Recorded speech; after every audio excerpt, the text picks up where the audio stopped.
Hi kid, in this special Christmas edition of Kid Time Storytime, we have a classic story, The Christmas Carol. Oh, you mean the Scrooge story? No, I mean A Christmas Carol.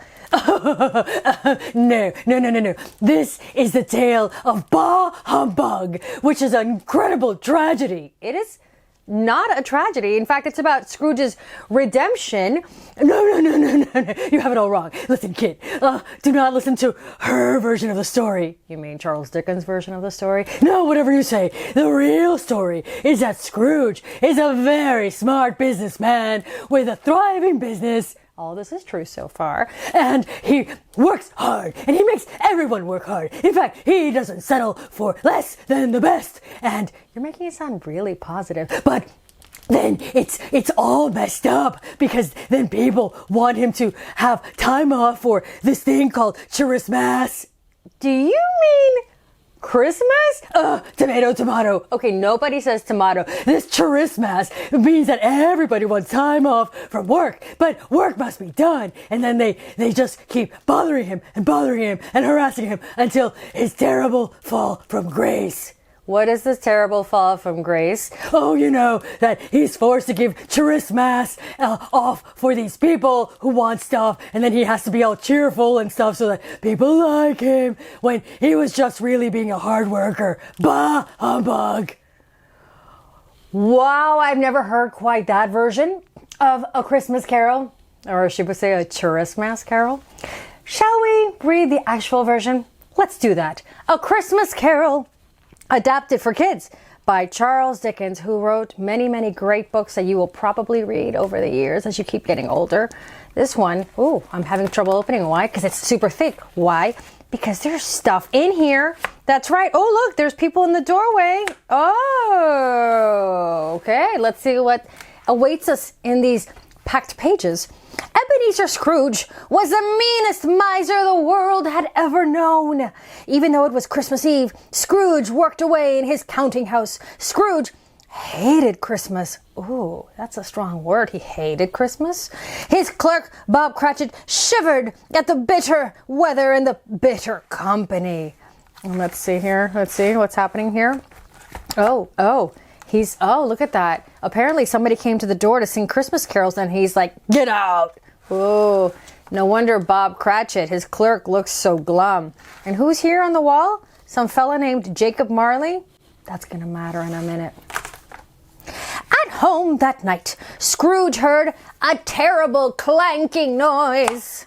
Suddenly, the ghost of Jacob Marley, Scrooge's former business partner, floated through the locked door. Oh, really? Like this? Oh! Surrounded by a heavy iron chain. Punishment for all the cruel things Marley had done while he was alive. I wear the chain I forged in life. I made it link by link and yard by yard. Marley warned Scrooge that he would also have a chain, and his would be even longer if Scrooge did not change his ways. You will be haunted by 3 spirits, Marley said. Expect the first tomorrow when the bell tolls 1. Dong. Scrooge went to bed, but as Marley promised, when the clock struck 1, the first ghost appeared. Ooh, look at that! What's happening? Softly, the ghost said, I am the ghost of Christmas past. Long past? No, you're past, the ghost replied. Ghost of Christmas past. Very pretty ghost. And woof! Off they go, out through the window. Where are they going? Let's find out. I think we're going to the past. That's my clue. The ghost took Scrooge by the hand, and together they visited some of Scrooge's boyhood memories. His lonely time at boarding school, and finally his sister coming to bring him home for Christmas. Scrooge remembered a young boy caroling at his door. He'd wished he'd given him a coin. Remember that boy that we saw when we pulled it out? Yeah, he sent him home, and it was a boy just like him once upon a time.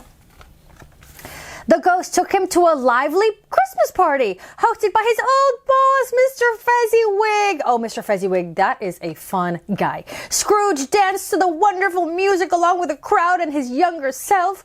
Scrooge remembered the joy he used to feel around Christmas. Oh, let's go. Fun, fun. We're going around. We're dancing. Woo! He remembered the joy he used to feel at Christmas surrounded by friends and a kind employer. When Scrooge began to care only about money, he lost that joy and the people that he loved. The happiness he gives is quite as great as if it costs a fortune.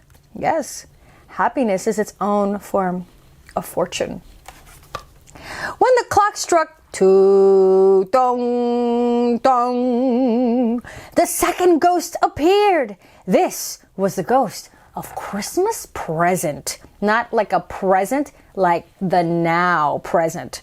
He sat by a roaring fire. There it goes. It's roaring. Look at that. It's roaring. Roar, roar, roar, roar, roar, roar, roar, roar. Surrounded by a scrumptious feast. Ooh la la. Ghost of Christmas Present has quite a fine meal. Turkeys and sausages and mince pies and pears formed a great throne for the jolly giant. Spirit, conduct me where you will. Tonight, if you have aught to teach me, let me profit by it. Does that sound like fancy old English to you? It is. Basically, what Scrooge is saying is, if you take me wherever you want tonight, if you have something to teach me, let me learn and benefit from it. So he's wising up already. So the ghost showed Scrooge a very different feast at his clerk's small home. Remember, that's Bob Cratchit, his employee. And there was his son, Tiny Tim, who he walked with a crutch. See, right there, you see the crutch? Oh, look at that. But he smiled widely at the meager Christmas meal before them. Scrooge marveled that the Cratchit family had so little, and yet they were so happy.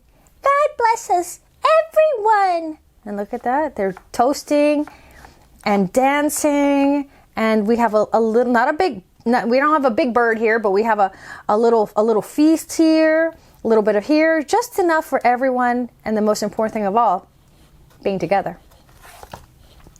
When the clock struck 3, ding, dong, dong, the third ghost appeared. Ooh, this ghost was cloaked and silent. But Scrooge knew it must be the ghost of Christmas yet to come. That's right, the ghost of the future. Looking into the future, Scrooge saw the mourning family of Tiny Tim. Oh no, what happened? Oh no! Scrooge's heart broke to think that such a joyful boy might die. Then the ghost pointed to a forgotten gravestone, and the inscription read, Ebenezer Scrooge. So he sees that Tiny Tim has passed away, and there he is, forgotten. Didn't matter everything that he worked for. It didn't matter all that money that he made. He was forgotten because he forgot the most important currency of all, love. Scrooge knew he must change. Look at that. He's waking up in the morning. There's a smile on his face. Can you see that? There's a little smile on his face. It was a beautiful Christmas morning, and he wasted no time. He walked about the streets spreading cheer and generosity, thinking of the past, the present, and the future. He became as good a man as the world had ever known. I will honor Christmas in my heart and try to keep it all the year. I'll honor Christmas in my heart and try to keep it all the year. With original text from the book. That's right, because this is a great big book that grown-ups read, and you just got to see a really awesome short kids version of it. So now one day when you read the Big Christmas Carol or see one of the many movies that have been made based on this famous book, you're going to say, oh yeah, I've already read this. Oh, see what I mean? Wasn't it terrible? Oh, yes, Maleficent. It was awful. Why was it awful again? Oh, did you see that? Now he's like all happy and smiling when everybody knows he's really a cranky man in his heart. And Scrooge, just go back to being mean to all those people. I mean, what if I don't want to hear a Christmas carol? Why wouldn't you want to hear a Christmas carol? Because there are no bats in Christmas carols. Bah, humbug. Don't you know anything? I certainly don't know a thing about Witch Christmas, but I do know that A Christmas Carol teaches us that the most important thing that we can have at Christmas time is love and each other. See you next time, kid, on Kid Time Story Time.